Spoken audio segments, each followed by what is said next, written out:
Kodagu channel ವಾರ್ತೆಗಳ ಪ್ರಾಯೋಜಕರು Muliya Keshav Bhat and sons, ಚಿನ್ನಾಭರಣಗಳ ಬೃಹತ್ ಮಳಿಗೆ, ಮಡಿಕೇರಿ, ಗೋಣಿಕೊಪ್ಪ, ಪುತ್ತೂರು, ಬೆಳ್ತಂಗಡಿ, ಬೆಂಗಳೂರು. ಹೋಮ್ಸ್ಕೇಪ್ ಫರ್ನಿಚರ್ಸ್, ಕೊಡಗಿಗೆ ಸಮೀಪದ ವಿಶಾಲವಾದ ಮಳಿಗೆ, ಪಯ್ಯಾವೂರ್, ಕೇರಳ. ಶಾರದಾ ಜ್ಯುವೆಲರ್ಸ್, ಕೊಡಗಿನ ಸಾಂಪ್ರದಾಯಿಕ ಆಭರಣಗಳ ಬೃಹತ್ ಮಳಿಗೆ, ಅರಸ್ ರೋಡ್, ಮೈಸೂರು.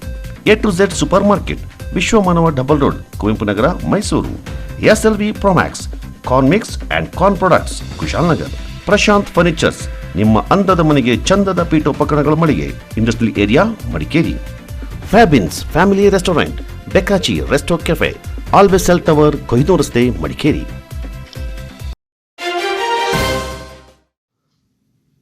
ಆರ್ಥಿಕ ಶಿಸ್ತಿನಿಂದ ಕೂಡಿದ ಬಜೆಟ್ ಇದಾಗಿದ್ದು, ತಮ್ಮ ಸುದೀರ್ಘವಾದ 17ನೇ ಬಜೆಟ್ನಲ್ಲಿ ಮುಖ್ಯಮಂತ್ರಿಗಳು ಪಂಚ ಗ್ಯಾರಂಟಿ ಯೋಜನೆಗಳಿಗೆ ಅನುದಾನವನ್ನು ಒದಗಿಸುವ ಮೂಲಕ ಇತರ ಕ್ಷೇತ್ರಗಳಿಗೂ ಸಮಾನ ಆದ್ಯತೆ ನೀಡಿದ್ದಾರೆಂದು ಶಾಸಕರು ಶ್ಲಾಘಿಸಿದ್ದಾರೆ.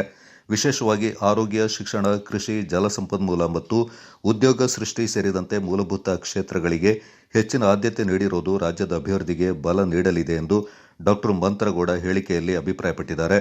ರಾಜ್ಯದ ಸುದೀರ್ಘ ಮುಖ್ಯಮಂತ್ರಿ ಖ್ಯಾತಿಯ ಸಿದ್ದರಾಮಯ್ಯ ಅವರು ಐತಿಹಾಸಿಕ 17ನೇ ಬಜೆಟ್ ಮಂಡಿಸುವ ಮೂಲಕ ದಾಖಲೆಯನ್ನ ನಿರ್ಮಿಸಿದ್ದಾರೆ. ಇದು ಅತ್ಯಂತ ಜನಸ್ನೇಹಿ, ರೈತಪರ, ಮಹಿಳಾ ಪರ ರಾಜ್ಯದ ಸರ್ವಾಂಗೀಣ ಅಭಿವೃದ್ಧಿಯ ಬಜೆಟ್ ಆಗಿದೆ. ಪ್ರತಿಯೊಂದು ವರ್ಗಕ್ಕೂ ನ್ಯಾಯ ಒದಗಿಸುವ ದೂರದೃಷ್ಟಿ ಬಜೆಟ್ ಆಗಿದೆ. ಈ ಮೂಲಕ ಸರ್ಕಾರ ಎಲ್ಲ ವರ್ಗದವರ ಹಿತ ಕಾಯಲು ಬದ್ಧ ಎಂದು ನಿರೂಪಿಸಿದೆ. ಸರ್ವರ ಸಬಲೀಕರಣ, ಅವಕಾಶಗಳ ಅನಾವರಣ, ನವ ಕರ್ನಾಟಕದ ನಿರ್ಮಾಣ ಎಂಬ ತಮ್ಮ ಸರ್ಕಾರದ ಮೂಲ ಆಶಯಕ್ಕೆ ತಕ್ಕಂತೆ ಅತ್ಯುತ್ತಮ ಬಜೆಟ್ ಅನ್ನು ಸನ್ಮಾನ್ಯ ಮುಖ್ಯಮಂತ್ರಿಗಳಾದ ಸಿದ್ದರಾಮಯ್ಯ ಅವರು ಮಂಡಿಸಿದ್ದಾರೆಂದು ಡಾ. ಮಂತ್ರಗೌಡ ಅವರು ಶ್ಲಾಘಿಸಿದ್ದಾರೆ. ಕೊಡವ ಸಮುದಾಯದ ಪಾಲಿಗೆ ಪ್ರತ್ಯೇಕ ಅಭಿವೃದ್ಧಿ ನಿಗಮ ಸ್ಥಾಪನೆಯು ಬಹಳ ವರ್ಷಗಳ ಬೇಡಿಕೆಯನ್ನು ಈಡೇರಿಸುವಲ್ಲಿ ಸಫಲವಾಗಿದೆ ಎಂದು ಶಾಸಕ ಡಾ. ಮಂತ್ರಗೌಡ ಹೆಮ್ಮೆ ವ್ಯಕ್ತಪಡಿಸಿದ್ದಾರೆ. 16 ವರ್ಷಗಳ ಮಕ್ಕಳಿಗೆ ಮೊಬೈಲ್ ಬಳಕೆ ನಿಷೇಧ ಕೂಡ ದೇಶದಲ್ಲಿಯೇ ದಿಟ್ಟ ಹೆಜ್ಜೆಯಾಗಿದ್ದು, ಮಕ್ಕಳ ಕೈಯಲ್ಲಿ ಮೊಬೈಲ್ನಿಂದ ಉಂಟಾಗಿರುವ ಅನಾಹುತಗಳ ತಡೆಗೆ ಈ ಕ್ರಮ ಸಕಾಲಿಕವಾಗಿದೆ. ಮಕ್ಕಳ ಕೈಯಲ್ಲಿ ಮೊಬೈಲ್ ಬದಲಿಗೆ ಪುಸ್ತಕ ಕೊಡಿ ಎಂಬ ಆಂದೋಲನಕ್ಕೆ ಇದು ಸಹಕಾರಿಯಾಗಿದೆ. ಸೌರ ಕೃಷಿ ಯೋಜನೆ ಎಂಬ ಹೊಸ ಕಾರ್ಯಕ್ರಮವನ್ನು ಘೋಷಿಸುವ ಮೂಲಕ ಮುಖ್ಯಮಂತ್ರಿ ಸಿದ್ದರಾಮಯ್ಯವರು ರಾಜ್ಯದಲ್ಲಿ ರೈತರ ಕೃಷಿ ಪಂಪ್ ಸೆಟ್ಗಳಿಗೆ ಹಗಲು ವೇಳೆ 7 ತಾಸು ವಿದ್ಯುತ್ ಪೂರೈಸುವ ಬದ್ಧತೆಯನ್ನು ಸಾಕಾರಗೊಳಿಸ್ತಾ ಇದ್ದಾರೆ. ಕೃಷಿ ಪಂಪ್ ಸೆಟ್ಗಳಿಗೆ 10 ಅಶ್ವ ಶಕ್ತಿವರೆಗೆ ಉಚಿತ ವಿದ್ಯುತ್ ಒದಗಿಸುವ ಯೋಜನೆಗೆ 19,290 ಕೋಟಿ ಮೀಸಲಿಡುವ ಮೂಲಕ ಮುಖ್ಯಮಂತ್ರಿಗಳು ರೈತರ ಕುರಿತಾಗಿರುವ ಬದ್ಧತೆಯನ್ನು ಮತ್ತೊಮ್ಮೆ ಸಾಬೀತುಪಡಿಸಿದ್ದಾರೆ. ಅಂಗನವಾಡಿ ಕೇಂದ್ರಗಳ ಸಮಗ್ರ ಅಭಿವೃದ್ಧಿಗಾಗಿ ಉನ್ನತ ಮಟ್ಟದ ಸಮಿತಿ ರಚಿಸುವ ನಿರ್ಧಾರ ಮಹತ್ವದ್ದಾಗಿದೆ. ಗರ್ಭಿಣಿಯರು ಮತ್ತು ಬಾಣಂತಿಯರಿಗೆ ಅಂಗನವಾಡಿ ಕೇಂದ್ರಗಳಲ್ಲಿಯೇ ಪೌಷ್ಟಿಕ ಆಹಾರ ಒದಗಿಸುವ ಯೋಜನೆ ಮತ್ತೆ ಆರಂಭಿಸುವುದು, ಅಂಗನವಾಡಿ ಕಾರ್ಯಕರ್ತೆಯರು ಹಾಗೂ ಸಹಾಯಕಿಯರಿಗೆ ಹೆಚ್ಚುವರಿಯಾಗಿ 1 ಜೋಡಿ ಸಮವಸ್ತ್ರ ನೀಡುವ ನಿರ್ಧಾರವು ಶ್ಲಾಘನೀಯವಾಗಿದೆ. UKP 4 ಇದರ ಅಡಿಯಲ್ಲಿ ಮುಳುಗಡೆಯಾಗುವ ಖುಷ್ಕಿ ಜಮೀನಿಗೆ ಎಕರೆಗೆ 30 ಲಕ್ಷ, ತರಿ ಜಮೀನಿಗೆ ಎಕರೆಗೆ 40 ಲಕ್ಷ ನಿಗದಿ, ಒಪ್ಪಂದದಡಿ ಭೂಸ್ವಾಧೀನ ಪ್ರಕ್ರಿಯೆಗೆ ಚಾಲ್ತಿ ಸೇರಿದಂತೆ ನೀರಾವರಿ, ಹಿಂದುಳಿದ ವರ್ಗ, ಶೋಷಿತರ ವರ್ಗಗಳಿಗೆ ನೆರವು ನೀಡುವ ಬಜೆಟ್ ಇದಾಗಿದೆ. ಅಬಕಾರಿ ಇಲಾಖೆಯಲ್ಲಿ ನಾವು ಕೈಗೊಂಡಿರುವ ಸುಧಾರಣೆಯ ಅಂಶಗಳನ್ನು ಬಜೆಟ್ನಲ್ಲಿ ಘೋಷಿಸಲಾಗಿದ್ದು, ಹೊಸ ಅಬಕಾರಿ ಕಾಯ್ದೆ ಜಾರಿ ಬಗ್ಗೆಯೂ ಉಲ್ಲೇಖಿಸಲಾಗಿದೆ. ಸೋರಿಕೆ ತಡೆಗಟ್ಟಲು ಡಿಜಿಟಲ್ ಟ್ರ್ಯಾಕಿಂಗ್, ಡಿಜಿಟಲ್ ಲಾಕ್ ವ್ಯವಸ್ಥೆ, ದರ ನಿಗದಿಯ ಸ್ಲ್ಯಾಬ್ಗಳಿಂದ ತರ್ಕಬದ್ಧಗೊಳಿಸಲು 16ರಿಂದ 8ಕ್ಕೆ ಇಳಿಸುವುದಾಗಿ ಮುಖ್ಯಮಂತ್ರಿಯವರು ತಿಳಿಸಿದ್ದಾರೆ. ಈಗಾಗಲೇ ಇಲಾಖೆಯ ವರ್ಗಾವಣೆಯಲ್ಲಿ ಕೌನ್ಸೆಲಿಂಗ್ ಜಾರಿಗೆ ತಂದಿದ್ದು, ಇನ್ನು ಮುಂದೆ ಅಬಕಾರಿ ಅಧೀಕ್ಷಕರು ಮತ್ತು ಉಪ ಅಧೀಕ್ಷಕರುಗಳ ವರ್ಗಾವಣೆ ಕೂಡ ಆನ್ಲೈನ್ ಕೌನ್ಸೆಲಿಂಗ್ ವ್ಯಾಪ್ತಿಗೆ ತರುವುದಾಗಿ ಹೇಳಿದ್ದಾರೆ. ಅಬಕಾರಿ ಇಲಾಖೆಯಲ್ಲಿ ಮತ್ತಷ್ಟು ಸುಧಾರಣೆ ಮತ್ತು ಪಾರದರ್ಶಕತೆ ತರಲು ಬಜೆಟ್ನಲ್ಲಿ ಘೋಷಣೆ ಮಾಡಲಾಗಿದೆ. ಏತ ನೀರಾವರಿ, ಚೆಕ್ ಡ್ಯಾಂ ಹಾಗೂ ಕೆರೆಗಳ ಪುನಶ್ಚೇತನದ ಕಾಮಗಾರಿಗಳಿಗೆ ಬರೋಬ್ಬರಿ 1,793 ಕೋಟಿ ರೂಪಾಯಿ ಮೀಸಲಿಟ್ಟಿರುವುದು ಐತಿಹಾಸಿಕ ಹೆಜ್ಜೆಯಾಗಿದೆ. ರಾಜ್ಯದ ಭವಿಷ್ಯದ ತಂತ್ರಜ್ಞಾನಕ್ಕೆ ಪೂರಕವಾಗಿ 10 ಕೋಟಿ ರೂಪಾಯಿ ವೆಚ್ಚದಲ್ಲಿ ಕರ್ನಾಟಕ ಕ್ವಾಂಟಮ್ ರೋಡ್ ಮ್ಯಾಪ್ ಜಾರಿಗೊಳಿಸಲಾಗ್ತಾ ಇದೆ. ಇದು ಕೂಡ ರಾಜ್ಯದ ಹಿತದೃಷ್ಟಿಯಿಂದ ದಾಖಲಾರ್ಹವಾಗಿದೆ. ಕೃತಕ ಬುದ್ಧಿಮತ್ತೆಯಲ್ಲಿಂದ ತ್ವರಿತ ಪ್ರಗತಿಗಳು ಜಾಗತಿಕ ಉತ್ಪಾದನಾ ವ್ಯವಸ್ಥೆಗಳು ಮತ್ತು ಆರ್ಥಿಕ ರಚನೆಗಳನ್ನು ಮರುರೂಪಿಸುತ್ತಿವೆ ಎಂಬುದನ್ನು ಗುರುತಿಸಿ ಕೃಷಿ, ಶಿಕ್ಷಣ, ಆಡಳಿತ ಮತ್ತು ಕೌಶಲ್ಯ ಅಭಿವೃದ್ಧಿಯಂತಹ ಪ್ರಮುಖ ಕ್ಷೇತ್ರಗಳಲ್ಲಿ AI ಅನ್ನು ಸಂಯೋಜಿಸಲು ಸರ್ಕಾರ ಸಮಗ್ರ ಕಾರ್ಯತಂತ್ರವನ್ನು ರೂಪಿಸಿದೆ. ರೈತರಿಗೆ ಹವಾಮಾನ, ಮಾರುಕಟ್ಟೆ ಬೆಲೆಗಳು, ಬೆಳೆ ಸಲಹೆ ಮತ್ತು ಸರ್ಕಾರಿ ಯೋಜನೆಗಳ ಮಾಹಿತಿಯನ್ನು ತ್ವರಿತವಾಗಿ ಮತ್ತು ವಿಶ್ವಾಸಾರ್ಹವಾಗಿ ಒದಗಿಸಲು ಸರ್ಕಾರವು ರೈತ ಸಂಪರ್ಕ ಕೇಂದ್ರವನ್ನು AI ತಂತ್ರಜ್ಞಾನದೊಂದಿಗೆ ಅಭಿವೃದ್ಧಿಪಡಿಸಲಿದೆ. ಈ ಮೂಲಕ ಕೃಷಿ ಕ್ಷೇತ್ರದಲ್ಲಿಯೂ ಕ್ರಾಂತಿಕಾರಿ ಹೆಜ್ಜೆಯನ್ನು ಇಡಲಾಗಿದೆ ಎಂದು ಮಡಿಕೇರಿ ಶಾಸಕ ಮಂತ್ರಗೌಡ ಹೇಳಿಕೆಯಲ್ಲಿ ತಿಳಿಸಿದ್ದಾರೆ. ಸಿಎಂ ಸಿದ್ದರಾಮಯ್ಯ ಅವರು ಮಂಡಿಸಿದ 2026-27ನೇ ಸಾಲಿನ ರಾಜ್ಯ ಬಜೆಟ್ ರಾಜ್ಯದ ಸರ್ವಾಂಗೀಣ ಅಭಿವೃದ್ಧಿ ಹಾಗೂ ಜನಪ್ರಿಯ ಯೋಜನೆಗಳಿಂದ ಕೂಡಿದ್ದು, ಆರೋಗ್ಯ, ಶಿಕ್ಷಣ, ಅರಣ್ಯ, ನೀರಾವರಿ, ಹಿಂದುಳಿದ ವರ್ಗ, ಅಲ್ಪಸಂಖ್ಯಾತರು, ಮಹಿಳೆಯರು ಹಾಗೂ ಯುವಕರಿಗೆ ಈ ಬಜೆಟ್ ನೆರವಾಗಲಿದ್ದು, ಹಲವು ಪ್ರಮುಖ ಯೋಜನೆಗಳ ಘೋಷಣೆಯಾಗಿದೆ ಎಂದು ಮುಖ್ಯಮಂತ್ರಿಗಳ ಕಾನೂನು ಸಲಹೆಗಾರರು ಹಾಗೂ ವಿರಾಜಪೇಟೆ ಶಾಸಕರಾದ ಎಎಸ್ ಪೊನ್ನಣ್ಣವರು ಅಭಿಪ್ರಾಯಪಟ್ಟಿದ್ದಾರೆ. ಕೊಡಗು ಜಿಲ್ಲೆಗೆ ಹಿಂದಿನ ಬಾರಿಯೂ ಮುಖ್ಯಮಂತ್ರಿಗಳ ನಿಧಿಯಿಂದ ಹಲವಾರು ಯೋಜನೆಗೆ ಅನುದಾನ ಒದಗಿಸಲಾಗಿತ್ತು. ಈ ಬಾರಿ ಪ್ರಮುಖವಾಗಿ ಕೊಡವ ಅಭಿವೃದ್ಧಿ ನಿಧಿ ಸ್ಥಾಪನೆ ಸೇರಿದಂತೆ ನೀರಾವರಿ ಇಲಾಖೆಯ ವತಿಯಿಂದ ಕೆರೆಗಳ ಅಭಿವೃದ್ಧಿ, ನಾಲೆ ಹಾಗೂ ತಡೆಗೋಡೆ ನಿರ್ಮಾಣ ಕಾಮಗಾರಿಗಳಿಗೆ ಅನುದಾನ, ವಿರಾಜಪೇಟೆಯಲ್ಲಿ ಕ್ರೀಡಾ ವಸತಿ ಶಾಲೆ ಹೀಗೆ ಹಲವು ಯೋಜನೆಗಳಿಗೆ ಬಜೆಟ್ನಲ್ಲಿ ಅನುದಾನ ನೀಡಲಾಗಿದ್ದು, ಇದನ್ನು ಸ್ವಾಗತಿಸುವುದಾಗಿ ಎಎಸ್ ಪೊನ್ನಣ್ಣ ಅವರು ಹೇಳಿದ್ದಾರೆ. ನಮಸ್ಕಾರ. ನಮಗೆಲ್ಲ ತಿಳಿದ ಹಾಗೆ 2026-27ರ ಬಜೆಟ್ ಅನ್ನು ಕರ್ನಾಟಕ ರಾಜ್ಯದ ಮುಖ್ಯಮಂತ್ರಿಗಳು, ಆರ್ಥಿಕ ಸಚಿವರಾದಂಥ ಸನ್ಮಾನ್ಯ ಮುಖ್ಯಮಂತ್ರಿಗಳು ಸಿದ್ದರಾಮಯ್ಯನವರು ಇವತ್ತು ವಿಧಾನಸಭೆಯಲ್ಲಿ ಮಂಡಿಸಿದ್ದಾರೆ. ಅನೇಕ ಯೋಜನೆಗಳನ್ನು, ಜನಪರ ಕಾರ್ಯಕ್ರಮಗಳನ್ನು ಈ ಬಾರಿಯ ಆಯವ್ಯಯದಲ್ಲಿ ಘೋಷಣೆಯನ್ನು ಮಾಡಿರುವಂಥದ್ದನ್ನು ಸ್ವಾಗತ ಮಾಡ್ತೇನೆ. ಬಹುಶಃ ದಾಖಲೆ ಪ್ರಮಾಣದ ಬಡ್ಜೆಟ್ಗಳನ್ನು ಕೊಟ್ಟಿರುವಂಥ ಆರ್ಥಿಕ ಸಚಿವರು, ಮಾನ್ಯ ಮುಖ್ಯಮಂತ್ರಿಗಳು ಕೂಡ ಅವರ ಅನುಭವ ಇವತ್ತು ರಾಜ್ಯದ ಜನತೆಯ ರಕ್ಷಣೆಗೆ ಮುಂದಾಗಿದೆ ಅಂತ ಹೇಳಿದ್ರೆ ತಪ್ಪಾಗಲಾರದು. ನಾಡಿನ ಸಮಸ್ತ ಜನತೆಯ ಸರ್ವಾಂಗೀಣ ಅಭಿವೃದ್ಧಿಗೆ ಈ ದಾಖಲೆ ಬಡ್ಜೆಟ್ ಅನ್ನು ಮಾನ್ಯ ಮುಖ್ಯಮಂತ್ರಿಗಳು ನೀಡಿದ್ದಾರೆ ಅಂತ ಹೇಳ್ತಾ, ಇವತ್ತು ಆರೋಗ್ಯ ಇಲಾಖೆ, ಶಿಕ್ಷಣ, ಅರಣ್ಯ, ಇಂಧನ, ನೀರಾವರಿ, ಬೆಂಗಳೂರು ಅಭಿವೃದ್ಧಿ, ಪರಿಶಿಷ್ಟ ಜಾತಿ, ಪರಿಶಿಷ್ಟ ಪಂಗಡ, ಹಿಂದುಳಿದ ವರ್ಗ, ಅಲ್ಪಸಂಖ್ಯಾತರು, ಕಾರ್ಮಿಕರು, ಮಹಿಳೆಯರು, ಯುವಕರು ಇವೆಲ್ಲರ ಅಭಿವೃದ್ಧಿಗೆ ಈ ಒಂದು ಬಡ್ಜೆಟನ್ನು ಸಿದ್ದರಾಮಯ್ಯನವರು ಕರ್ನಾಟಕ ಜನತೆಗೆ ನೀಡಿದ್ದಾರೆ. ಈ ಒಂದು ಬಡ್ಜೆಟನ್ನು ಸ್ವಾಗತ ಮಾಡ್ತಾ ಅವರಿಗೆ ಎಲ್ಲರ ಪರವಾಗಿ ಅಭಿನಂದನೆಗಳನ್ನು ಕೂಡ ಸಲ್ಲಿಸ್ತೇನೆ. ಬಹುಶಃ ಇವತ್ತು ಕೊಡಗಿಗೆ ಸಂಬಂಧಪಟ್ಟಂಗೆ ನಾನು ವಿರಾಜಪೇಟೆ ವಿಧಾನಸಭಾ ಶಾಸಕನಾಗಿ ಕೆಲವು ಅಂಶಗಳನ್ನು ಜನತೆ ಮುಂದೆ ಇಡಲಿಕ್ಕೆ ಬಯಸ್ತಾ ಇದ್ದೀನಿ. ಕಳೆದ ವರ್ಷ ಮುಖ್ಯಮಂತ್ರಿಗಳ ಯೋಜನೆ ಅಡಿಯಲ್ಲಿ CMIDP, chief ministers infrastructure development program ಅಂತ ಹೇಳಿ ಒಂದು ನೂತನ ಯೋಜನೆಯನ್ನು ರೂಪಿಸಿ 8,000 ಕೋಟಿ ರೂಪಾಯಿಯನ್ನು ಅಭಿವೃದ್ಧಿ ಕಾಮಗಾರಿಗಳಿಗೆ ಮೀಸಲಿಟ್ಟು ಪ್ರತಿಯೊಬ್ಬ ಶಾಸಕನಿಗೂ ಕೂಡ 50 ಕೋಟಿ ರೂಪಾಯಿಯನ್ನು ನೀಡಿರ್ತಾರೆ. 50 ಕೋಟಿ ರೂಪಾಯಿಯ ಪೂರ್ಣ ಕ್ರಿಯಾ ಯೋಜನೆ ತಯಾರಾಗಿ ಕಳೆದ ವರ್ಷದ ಕಾಮಗಾರಿಗಳು ಕೂಡ ಪ್ರಾರಂಭವಾಗಿ ನಡೀತಾ ಇದೆ. ಅದರ ಮಧ್ಯದಲ್ಲಿ ಈ ಬಜೆಟ್ನಲ್ಲಿ ಕೂಡ 4,000 ಕೋಟಿ ರೂಪಾಯಿಯನ್ನು CMIDPಯಲ್ಲಿ ಮುಖ್ಯಮಂತ್ರಿಗಳು ಮೀಸಲಾಗಿಟ್ಟಿದ್ದಾರೆ. ಮತ್ತು ಸಣ್ಣ ನೀರಾವರಿ ಇಲಾಖೆಯಿಂದ ಪೊನ್ನಂಪೇಟೆಯಲ್ಲಿ, ವಿರಾಜಪೇಟೆಯಲ್ಲಿ, ಸುಮಾರಪೇಟೆ, ಕುಶಾಲನಗರ ಎಲ್ಲ ಭಾಗದಲ್ಲೂ ಕೂಡ ಕೆರೆಗಳ ಅಭಿವೃದ್ಧಿ ಮತ್ತು ತಡೆಗೋಡೆಗೆ ವಿಶೇಷ ಯೋಜನೆಗಳನ್ನು ರೂಪಿಸಿ ಈ ಬಜೆಟ್ನಲ್ಲಿ ಅದನ್ನು ಗುರುತಿಸುವಂಥ ಕೆಲಸವನ್ನು ಕೂಡ ಮಾಡಿದ್ದಾರೆ.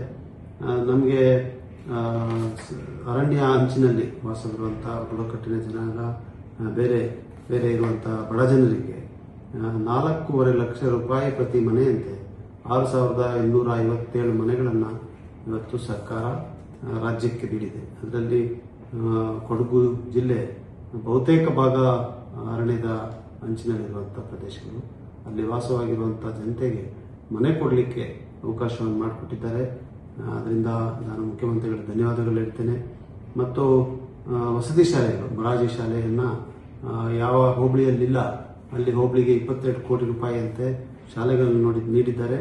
ನಮಗೆ ಕಳೆದ ಬಾರಿ ಈಗಾಗಲೇ ತಿತ್ತಿಮತಿಯಲ್ಲಿ, ತಿತ್ತಿಮತಿ ಹೋಬಳಿ ಅಲ್ಲಿ ಪ್ರಾರಂಭ ಮಾಡಲಿಕ್ಕೆ ಅವಕಾಶ, ತೋರಾದಲ್ಲಿ ನಾವು ಈಗಾಗಲೇ ಪ್ರಾರಂಭ ಮಾಡಿದ್ದೇವೆ.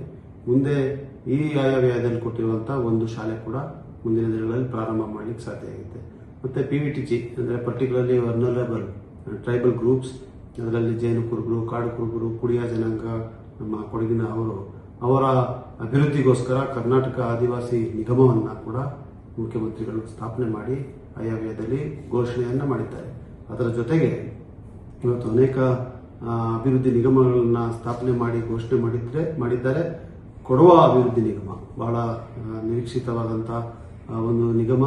ಇದನ್ನು ನಾನು ಚುನಾವಣೆಯ ಸಂದರ್ಭದಲ್ಲಿ ಪ್ರಣಾಳಿಕೆಯನ್ನು ಕೂಡ ಒಂದು 24 ಕಾರ್ಯಕ್ರಮಗಳಲ್ಲಿ ನಾನು ಘೋಷಣೆ ಮಾಡಿದ್ದೆ. ಅದರಲ್ಲಿ ಕೊಡವ ಅಭಿವೃದ್ಧಿ ನಿಗಮವನ್ನು ಕೂಡ ಸ್ಥಾಪನೆ ಮಾಡ್ತೀವಿ ಅಂತ ಹೇಳಿ ಘೋಷಣೆ ಮಾಡಿದ್ವಿ. ಅದರಂತೆ ಈ ಬಾರಿಯ ಬಜೆಟ್ನಲ್ಲಿ ಕೊಡವ ಅಭಿವೃದ್ಧಿ ನಿಗಮವನ್ನು ಸ್ಥಾಪನೆ ಮಾಡಿರುವಂಥ ಮಾನ್ಯ ಮುಖ್ಯಮಂತ್ರಿಗಳ ಈ ಘೋಷಣೆಗೆ ಸ್ವಾಗತ ಮಾಡ್ತಾ ಅವರಿಗೆ ಧನ್ಯವಾದಗಳನ್ನು ಹೇಳಲಿಕ್ಕೆ ಬಯಸ್ತೇನೆ. ಮತ್ತು ಮನೆಗಳು ಪಂಚಾಯಿತಿ ವತಿಯಿಂದ ನೀಡಬೇಕಾಗಿರುವಂಥ ಮನೆಗಳಿಗೆ 1,20,000ದಿಂದ 2 ಲಕ್ಷ ರೂಪಾಯಿ ಮಾಡಿ, ಮತ್ತು ಪರಿಶಿಷ್ಟ ಜಾತಿ ಪರಿಶಿಷ್ಟ ಪಂಗಡದವರಿಗೆ 3 ಲಕ್ಷ ರೂಪಾಯಿಗೆ ಹೆಚ್ಚುವರಿ ಮಾಡಿ ಘೋಷಣೆ ಮಾಡಿದ್ದಾರೆ. 1 ಲಕ್ಷ ಮನೆಗಳನ್ನು ಕೊಡುವಂಥ ಕಾರ್ಯಕ್ರಮವನ್ನು ಮಾನ್ಯ ಮುಖ್ಯಮಂತ್ರಿಗಳು ಈಗಾಗಲೇ ಘೋಷಣೆ ಮಾಡಿದ್ದಾರೆ. ವಿರಾಜಪೇಟೆಗೆ ಒಂದು ಶ್ರಮಿಕ ವಸತಿ ಶಾಲೆ ಕಾರ್ಮಿಕ ಇಲಾಖೆಯಿಂದ ನೀಡಿರ್ತಾರೆ. KPTCL ಕರ್ನಾಟಕ ಪವರ್ ಟ್ರಾನ್ಸ್ಮಿಷನ್ ಕಾರ್ಪೊರೇಷನ್ನಿಂದ ಉಪಕೇಂದ್ರಗಳನ್ನು 6 ಉಪಕೇಂದ್ರಗಳು ಸ್ಥಾಪನೆ ಮಾಡಲಿಕ್ಕೆ ಆಯಾ ವ್ಯಯದಲ್ಲಿ ಬಜೆಟ್ ಅನ್ನು ನೀಡಿರ್ತಾರೆ. ಮತ್ತು ಫುಟ್ ಬ್ರಿಡ್ಜಸ್ ಅನ್ನು ಕೂಡ ವಿವಿಧ ಭಾಗಗಳಿಗೆ ಕೊಡುವಂಥ ಕೆಲಸವನ್ನು ಮಾಡಿದ್ದಾರೆ. PWD ಇಲಾಖೆಯಿಂದ ಕಳೆದ ಬಾರಿ 4,000 ಕೋಟಿ ಇತ್ತು SHDPಗೆ, ಸ್ಟೇಟ್ ಹೈವೇ ಡೆವಲಪ್ಮೆಂಟ್ ಪ್ರೋಗ್ರಾಮ್ ಅಂತ ಪ್ರಾಜೆಕ್ಟ್ ಅಂತ. ಅದರನ್ನ ಈಗ ಈ ವರ್ಷಕ್ಕೆ 5,000 ಕೋಟಿಯನ್ನು ಕೊಟ್ಟಿದ್ದಾರೆ. ಮತ್ತು ಮೇಜರ್ ಡಿಸ್ಟ್ರಿಕ್ಟ್ ರೋಡ್ಸ್ ಮತ್ತು ರಾಜ್ಯ ಹೆದ್ದಾರಿಗಳಿಗೆ 5,776 ಕೋಟಿ ರೂಪಾಯಿಯನ್ನು ಈ ಬಜೆಟ್ನಲ್ಲಿ ನೀಡಿರುತ್ತಾರೆ. ಮತ್ತೆ ನಮ್ಮ ವಿರಾಜಪೇಟೆಗೆ ವಿಶೇಷವಾಗಿ ಒಂದು ಕ್ರೀಡಾ ತರಬೇತಿ ಕೇಂದ್ರ ಮತ್ತು ವಸತಿ ಶಾಲೆ ಇದನ್ನು ಪ್ರಾರಂಭ ಮಾಡಲಿಕ್ಕೆ ಈಗಾಗಲೇ ಗುರುತಿಸಿರುವಂಥ ವಿಭಾಗದ ಜಾಗದಲ್ಲಿ ಮಾಡಲಿಕ್ಕೆ ಬಜೆಟ್ನಲ್ಲಿ ಘೋಷಣೆಯನ್ನು ಕೂಡ ಮಾಡಿರ್ತಾರೆ. ಮತ್ತು ಮಾನವ ಪ್ರಾಣಿ ಸಂಘರ್ಷ, ಅದರಲ್ಲೂ ಹೆಚ್ಚಾಗಿ ಆನೆ ಸಂಘರ್ಷವನ್ನು ತಡೆಗಟ್ಟಲಿಕ್ಕೆ 1,500 ಕೋಟಿ ರೂಪಾಯಿಯನ್ನು ಮೀಸಲಿಟ್ಟಿದ್ದಾರೆ. ಮುಂದಿನ 5 ವರ್ಷಗಳಲ್ಲಿ ಇದಾಗ್ತದೆ. ಈಗಾಗಲೇ 2 ನಾವು ರೈಲ್ವೆ ಬ್ಯಾರಿಕೇಡ್ ಕಾರ್ಯಕ್ರಮವನ್ನು ಕ್ಯಾಬಿನೆಟ್ನಿಂದ ಅನುಮೋದನೆ ನೀಡಿದೆ. ಇನ್ನೊಂದು 14ನೇ ತಾರೀಕಿನಲ್ಲಿ ಬರುವಂತಹ ಸಂಪುಟ ಸಭೆಯಲ್ಲಿ ಅನುಮೋದನೆ ಕೊಡ್ತಾರೆ. ಅದು ಮಾಲ್ದಾರೆ ಭಾಗದಲ್ಲಿ ನಾವು ಅದನ್ನು ಪ್ರಾರಂಭ ಮಾಡ್ತೀವಿ. ನಾಳೆ ತಿತಿಮತಿಯಲ್ಲಿ ಮೊದಲನೇ ಯೋಜನೆ ರೈಲ್ವೆ ಬ್ಯಾರಿಕೇಡಿಂದ ಮೊದಲೇ ಪೂಜೆಯನ್ನು ಕೂಡ ಪ್ರಾರಂಭಿಸ್ತಾ ಇದ್ವಿ. ಇದಲ್ಲದೆ ಬಸ್ಗಳನ್ನು, ಡೀಸೆಲ್ ಬಸ್ಗಳು ಮತ್ತು ಎಲೆಕ್ಟ್ರಿಕ್ ಬಸ್ಗಳನ್ನು ಖರೀದಿ ಮಾಡುವಂಥ ಹೆಚ್ಚಿನ ಸಂಖ್ಯೆಯಲ್ಲಿ 2,000 ಬಸ್ಗಳನ್ನು ಖರೀದಿ ಮಾಡುವಂಥ ಅನುದಾನವನ್ನು ಕೂಡ ಬಜೆಟ್ನಲ್ಲಿ ಘೋಷಣೆ ಮಾಡಿದ್ದಾರೆ. ಅದರ ಮೂಲಕ ನಮಗೂ ಕೂಡ ವಿರಾಜಪೇಟೆ ಕೊಡಗು ಭಾಗ ಕೂಡ ಹೊಸ ಬಸ್ಗಳನ್ನು ಸಿಗುತ್ತೆ ಅನ್ನುವಂಥ ನಿರೀಕ್ಷೆಯನ್ನು ನಾವು ಮಾಡಬಹುದು. ಇದಲ್ಲದೆ ಎಲ್ಲ ರೀತಿಯಾದಂಥ ಪರಿಶಿಷ್ಟ ಜಾತಿ, ಪರಿಶಿಷ್ಟ ಪಂಗಡ, ಹಿಂದುಳಿದ ವರ್ಗದವರಿಗೆ, ಅಲ್ಪಸಂಖ್ಯಾತರಿಗೆ ಮತ್ತು ಮಹಿಳೆಯರಿಗೆ, ಯುವಕರಿಗೆ ಎಲ್ಲರಿಗೂ ಉತ್ತೇಜನವನ್ನು ಕೊಡುವಂಥ ಅನೇಕ ಕಾರ್ಯಕ್ರಮಗಳನ್ನು ಏನಿವತ್ತು ಮಾನ್ಯ ಮುಖ್ಯಮಂತ್ರಿಗಳು ಈ ಆರ್ಥಿಕ ಒಂದು ಪರಿಸ್ಥಿತಿಯನ್ನು ಅರ್ಥ ಮಾಡಿಕೊಂಡು ಕೊಟ್ಟಿದ್ದಾರೆ. ನಿಜವಾಗ್ಲೂ ಶ್ಲಾಘನೀಯ, ಸ್ವಾಗತಾರ್ಹ. ಅವರಿಗೆ ರಾಜ್ಯದ ಜನತೆ ಪರವಾಗಿ ನಾನು ಇವತ್ತು ಧನ್ಯವಾದಗಳನ್ನು ಹೇಳ್ತೀನಿ. ಹಾಗೂ ಕೊಡಗಿನ ಜನತೆಯ ಪರವಾಗಿ ಹಲವಾರು ವಿಶೇಷವಾದಂಥ ಕಾರ್ಯಕ್ರಮಗಳನ್ನು, ಯೋಜನೆಗಳನ್ನು ಕೊಟ್ಟು ಎಲ್ಲ ಕ್ಷೇತ್ರದಲ್ಲೂ ಕೊಟ್ಟಿರೋದ್ರಿಂದ ಅವರಿಗೆ ಧನ್ಯವಾದಗಳು ಹೇಳ್ತೀನಿ. ಕಳೆದ ಬಜೆಟ್ನಲ್ಲಿ ತಮಗೆಲ್ಲ ಗೊತ್ತಿರುವ ಹಾಗೆ ಆಸ್ಪತ್ರೆಗಳು, ನಮಗೆ ಹುದುಕೇರಿಯಲ್ಲಿ ಆಸ್ಪತ್ರೆ ಪ್ರಾರಂಭ ಮಾಡಲಿಕ್ಕೆ ಅದೀಗಾಗಲೇ ಸರ್ಕಾರ ಆದೇಶ ಹೊರಡಿಸಲಾಗಿದೆ. ಟೆಂಡರ್ ಪ್ರಕ್ರಿಯೆ ಕೂಡ ಮುಗಿದಿದೆ. ಹಾಗೆ ವಿರಾಜಪೇಟೆಯಲ್ಲಿರುವಂತಹ ಆಸ್ಪತ್ರೆಯನ್ನು ಮೇಲ್ದರ್ಜೆಗೊಳಿಸುವಂಥ ಕಾರ್ಯಕ್ರಮ ಅದು ಕೂಡ ಟೆಂಡರ್ ಆಗಿ ಈಗ ಪ್ರಾರಂಭ ಆಗುವಂಥ ಹಂತದಲ್ಲಿದೆ. ರಸ್ತೆಗಳಿಗೆ ಕೊಟ್ಟಂಥ ವಿಶೇಷ ಅನುದಾನ ಅದು ಕೂಡ ನಡೀತಾ ಇದೆ. ಮತ್ತು ಪರಿಶಿಷ್ಟ ಪಂಗಡ, ಪರಿಶಿಷ್ಟ ಜಾತಿಯವರಿಗೆ ಕೊಟ್ಟಂಥ ಅನೇಕ ಕಾರ್ಯಕ್ರಮಗಳು ಇದೆಲ್ಲವನ್ನು ಕೂಡ ಈಗಾಗಲೇ ನಾವು ಪ್ರಾರಂಭ ಮಾಡಿದ್ದೀವಿ. ಅನೇಕ ಕಾರ್ಯಕ್ರಮಗಳನ್ನ ಪೂರೈಸಿರೋದಂತೂ ಕೂಡ ನೀವು ನೋಡಿದ್ದೀರಿ. ಹಾಗೆ ಮುಂದಿನ ವರ್ಷದಲ್ಲಿ ಈ ಅನೇಕ ಯೋಜನೆಗಳನ್ನು ಏನು ಕೊಟ್ಟಿದ್ದಾರೆ ನಮ್ಮ ಮುಖ್ಯಮಂತ್ರಿಗಳು, ಅದನ್ನು ಪ್ರಾರಂಭಿಸಿ ಅದನ್ನು ಪೂರ್ಣಗೊಳಿಸುವಂಥ ಕಡೆ ನಾವೆಲ್ಲ ಕೂಡ ಶ್ರಮಿಸೋಣ. ಒಂದು ಹೊಸ ಒಂದು ಅಭಿವೃದ್ಧಿಯ ಪರ ಏನು ಇವತ್ತು ನಮ್ಮ ನಡೆ ಇದೆ, ಅದು ವಿರಾಜಪೇಟೆಯ ಸಮಗ್ರ ಅಭಿವೃದ್ಧಿ, ವಿರಾಜಪೇಟೆ ವಿಧಾನಸಭಾ ಕ್ಷೇತ್ರದ ಕಡೆ ನಾವೆಲ್ಲ ಕೈ ಜೋಡಿಸಿ ಕೆಲಸ ಮಾಡೋಣ ಅಂತ ಹೇಳಲಿಕ್ಕೆ ಬಯಸ್ತಾ ಇದ್ದೀನಿ. ನಮಗೆಲ್ಲರಿಗೂ ಕೂಡ ಮತ್ತೊಮ್ಮೆ ಧನ್ಯವಾದಗಳನ್ನ ಹೇಳ್ತೀನಿ ಮತ್ತು ನಮಸ್ಕಾರಗಳನ್ನು ತಿಳಿಸ್ತೀನಿ. ಮುಖ್ಯಮಂತ್ರಿ ಸಿದ್ದರಾಮಯ್ಯ ಅವರು ತಮ್ಮ 17ನೇ ಐತಿಹಾಸಿಕ ಬಜೆಟ್ ಮಂಡಿಸಿದ್ದು 2026-27ನೇ ಸಾಲಿನ ಒಟ್ಟಾರೆ ಆಯ ವ್ಯಯದಲ್ಲಿ ಕೊಡಗಿಗೆ ಸಂಬಂಧಪಟ್ಟಂತೆ ವಿಶೇಷ ಪ್ಯಾಕೇಜ್ ಅಥವಾ ಪ್ರಮುಖ ಅಭಿವೃದ್ಧಿ ಯೋಜನೆಗಳು ಘೋಷಣೆಯಾಗದೆ ಕೆಲವು ಸಣ್ಣ ಯೋಜನೆಗಳನ್ನು ಮಾತ್ರವೇ ಉಲ್ಲೇಖಿಸಲಾಗಿದೆ. ಕೊಡಗಿನಲ್ಲಿ ಇಬ್ಬರು ಯುವ ಕಾಂಗ್ರೆಸ್ ಶಾಸಕರಿದ್ದು, ಅದರಲ್ಲೊಬ್ಬರು ಮುಖ್ಯಮಂತ್ರಿಗಳ ಕಾನೂನು ಸಲಹೆಗಾರರಿರುವ ಕೊಡಗು ಜಿಲ್ಲೆಗೆ ಈ ಬಾರಿಯ ಬಜೆಟ್ನಲ್ಲಿ ಸಿಎಂ ಸಿದ್ದರಾಮಯ್ಯ ವಿಶೇಷ ಕೊಡುಗೆಗಳನ್ನು ನೀಡುತ್ತಾರೆಂಬ ನಿರೀಕ್ಷೆ ಇತ್ತು. ಆದರೆ ಬಜೆಟ್ನಲ್ಲಿ ಜಿಲ್ಲೆಗಾಗಿ ದೊಡ್ಡ ಮಟ್ಟದ ಪ್ರತ್ಯೇಕ ಯೋಜನೆಗಳು ಘೋಷಣೆಯಾಗದಿರುವುದು ಜಿಲ್ಲೆಯ ಜನರನ್ನ ನಿರಾಶೆಗೊಳಿಸಿದೆಯಾದರೂ ಕೊಡಗಿನ ಪ್ರಮುಖ ಜನಾಂಗವಾದ ಕೊಡವ ಜನಾಂಗದ ಅಭಿವೃದ್ಧಿಗಾಗಿ ನಿಗಮ ಘೋಷಣೆ ಮಾಡಲಾಗಿದ್ದು, ಅಭಿವೃದ್ಧಿ ಯೋಜನೆಗಳನ್ನು ರೂಪಿಸಲಾಗುವುದು ಎಂಬ ಸರ್ಕಾರದ ಘೋಷಣೆ ಕೊಡವ ಜನಾಂಗಕ್ಕೆ ಸಮಾಧಾನ ತರಿಸಿದೆ. ಸರ್ಕಾರ ರಾಜ್ಯವನ್ನ ಕೇಂದ್ರೀಕರಿಸಿ ಘೋಷಿಸಿರುವ ಕೆಲವು ಯೋಜನೆಗಳಲ್ಲಿ ಕೊಡಗಿಗೂ ಪಾಲು ದೊರೆತಿದ್ದು, ಜಲಸಂಪನ್ಮೂಲ, ಸಣ್ಣ ನೀರಾವರಿ, ಲೋಕೋಪಯೋಗಿ ಇಲಾಖೆ ಸೇರಿದಂತೆ ಕೆಲವು ಇಲಾಖೆಗಳ ಒಟ್ಟಾರೆ ಯೋಜನೆಗಳಲ್ಲಿ ಜಿಲ್ಲೆ ಒಂದೆರಡು ಕಾಮಗಾರಿಗಳು ಒಳಗೊಂಡಿರುವುದನ್ನು ಬಿಟ್ಟರೆ ಪ್ರವಾಸೋದ್ಯಮ, ಇಲ್ಲಿನ ರಸ್ತೆಗಳ ಅಭಿವೃದ್ಧಿಗೆ ಪ್ರತ್ಯೇಕ ಪ್ಯಾಕೇಜ್, ಕಾವೇರಿ ನದಿ ಸ್ವಚ್ಛತೆಗೆ ಯೋಜನೆ ಹೀಗೆ ಜಿಲ್ಲೆಯ ಪ್ರಮುಖ ನಿರೀಕ್ಷೆಗಳನ್ನು ರಾಜ್ಯ ಸರ್ಕಾರ ಪರಿಗಣಿಸಿಲ್ಲ. ಉಳಿದಂತೆ ವನ್ಯಜೀವಿ ಮಾನವ ಸಂಘರ್ಷ ತಡೆಗೆ ಸಂಬಂಧಪಟ್ಟಂತೆ ಒಂದಷ್ಟು ಅನುದಾನ ಮೀಸಲಿಡಲಾಗಿದ್ದು, ಇದರಲ್ಲಿ ಕೊಡಗಿಗೂ ಅನುಕೂಲವಾಗಲಿದೆ. ಒಟ್ಟಾರೆಯಾಗಿ ಈ ಬಾರಿಯ ರಾಜ್ಯ ಬಜೆಟ್ನಲ್ಲಿ ಕೊಡಗಿಗೆ ಕೊಡವ ಅಭಿವೃದ್ಧಿ ನಿಗಮದ ಅಧಿಕೃತ ಘೋಷಣೆ, ವನ್ಯಜೀವಿ ಮಾನವ ಸಂಘರ್ಷ ತಡೆ, ವಿರಾಜಪೇಟೆಯಲ್ಲಿ ಕ್ರೀಡಾ ತರಬೇತಿ ವಸತಿ ನಿಲಯ, ಮಡಿಕೇರಿ ದೋಣಿಗಲ್ ರಸ್ತೆ ಅಭಿವೃದ್ಧಿಗಾಗಿ ಸೋಮವಾರಪೇಟೆ ತಾಲೂಕಿನ ಐಗೂರು ಅರೆಯೂರಿನಲ್ಲಿ ನಾಲೆ ಹಾಗೂ ತಡೆಗೋಡೆ ಅಭಿವೃದ್ಧಿ, ವಿರಾಜಪೇಟೆ ತಾಲೂಕು ಭಾಗದಲ್ಲಿ ತೋಡಿಗೆ ತಡೆಗೋಡೆ ನಿರ್ಮಾಣ, ಪೊನ್ನಂಪೇಟೆ ಭಾಗದಲ್ಲಿ ಚೆಕ್ ಡ್ಯಾಂ ಹಾಗೂ ನಾಲೆ ನಿರ್ಮಾಣ, ಮಡಿಕೇರಿ ಕುಶಾಲನಗರ ಪ್ರದೇಶದಲ್ಲಿ ಚೆಕ್ ಡ್ಯಾಂ ಹಾಗೂ ನಾಲೆ ನಿರ್ಮಾಣ ಕಾಮಗಾರಿ, ಸೋಮವಾರಪೇಟೆ ತಾಲೂಕಿನ ಕಿರಿಕೊಡ್ಲಿ ಕೆರೆ ಅಭಿವೃದ್ಧಿ, ಮಡಿಕೇರಿ ತಾಲೂಕಿನ ಕುಂಜಿಲ ಸಾರ್ವಜನಿಕ ಕೆರೆ ಅಭಿವೃದ್ಧಿ, ಹಾರಂಗಿ ಎಡದಂಡೆ ನಾಲೆಯ ಆಧುನೀಕರಣ, ಹಾರಂಗಿ ಬಲದಂಡೆ ಕಾಲುವೆ ಆಧುನೀಕರಣ, ಹಾರಂಗಿ ಜಲಾಶಯದ ಕೆಳಭಾಗದಲ್ಲಿ ಸೇತುವೆ ನಿರ್ಮಾಣ, ಹಾರಂಗಿ ಎಡದಂಡೆ ನಾಲೆಯ ಅಡಿಯಲ್ಲಿ ಸುಧಾರಣೆ, ವಿರಾಜಪೇಟೆಯಲ್ಲಿ ಶ್ರಮಿಕ ವಸತಿ ಶಾಲೆ ಸೇರಿದಂತೆ ಕೆಲವು ಸಣ್ಣ ಪುಟ್ಟ ಕೊಡುಗೆಗಳನ್ನು ಮಾತ್ರ ನೀಡಲಾಗಿದೆ. ಮಾನ್ಯ ಮುಖ್ಯಮಂತ್ರಿಗಳಾದ ಸಿದ್ದರಾಮಯ್ಯ ಅವರು ಮಂಡಿಸಿರುವ ಈ ವರ್ಷದ ಆಯವ್ಯಯವು ಜನಸಾಮಾನ್ಯರ ನಿರೀಕ್ಷೆಗಳನ್ನು ಈಡೇರಿಸುವಲ್ಲಿ ವಿಫಲವಾಗಿದೆ ಎಂದು ವಿಧಾನ ಪರಿಷತ್ನ ಸದಸ್ಯ ಎಂಪಿ ಸುಜಾ ಕುಶಾಲಪ್ಪ ಟೀಕೆ ಮಾಡಿದ್ದಾರೆ. ರೈತರು, ಯುವಕರು, ಕಾರ್ಮಿಕರು ಹಾಗೂ ಮಧ್ಯಮ ವರ್ಗದ ಸಮಸ್ಯೆಗಳ ಪರಿಹಾರಕ್ಕೆ ಸ್ಪಷ್ಟವಾದ ಯೋಜನೆಗಳು ಈ ಬಜೆಟ್ನಲ್ಲಿ ಸೇರಿಸಿಕೊಂಡಿಲ್ಲ. ರಾಜ್ಯದ ಅಭಿವೃದ್ಧಿಗೆ ಅಗತ್ಯವಾದ ಮೂಲಸೌಕರ್ಯ, ಉದ್ಯೋಗ ಸೃಷ್ಟಿ ಮತ್ತು ಕೈಗಾರಿಕೆಗಳ ಅಭಿವೃದ್ಧಿಗೆ ಈ ಬಜೆಟ್ನಲ್ಲಿ ಸಾಕಷ್ಟು ಆದ್ಯತೆ ನೀಡಲಾಗಿಲ್ಲ. ಕೇವಲ ಘೋಷಣೆಗಳ ಮೂಲಕ ಜನರನ್ನು ತಪ್ಪುದಾರಿಗೆಳೆಯುವ ಪ್ರಯತ್ನವೇ ಈ ಆಯವ್ಯಯದಲ್ಲಿ ಗೋಚರಿಸುತ್ತೆ. 2025-26ನೇ ಸಾಲಿನ ಆಯವ್ಯಯದಲ್ಲಿ ರಾಜ್ಯದ ಪ್ರವಾಸೋದ್ಯಮವನ್ನು ಉತ್ತೇಜಿಸುವ ನಿಟ್ಟಿನಲ್ಲಿ 50 ಕೋಟಿಗಳ ಅನುದಾನವನ್ನು ಘೋಷಣೆ ಮಾಡಿ ಅದರಲ್ಲಿ ಕೊಡವ ಹೆರಿಟೇಜ್ ಕಾಮಗಾರಿಯಿಂದ 5 ಕೋಟಿಗಳಲ್ಲಿ ಮುಂದುವರಿಸಲು ಮೀಸಲಿರಿಸಿ ಇದುವರೆಗೆ ಬಿಡಿಗಾಸು ಬಿಡುಗಡೆಯಾಗದೇ ಇರುವುದು ಇದಕ್ಕೆ ಸ್ಪಷ್ಟ ಉದಾಹರಣೆ. ಈ ವರ್ಷದ ಆಯವ್ಯಯದಲ್ಲಿ ಕೊಡಗು ಜಿಲ್ಲೆಯ ಪ್ರವಾಸೋದ್ಯಮವನ್ನು ಸಂಪೂರ್ಣವಾಗಿ ಕಡೆಗಣಿಸಲಾಗಿದೆ.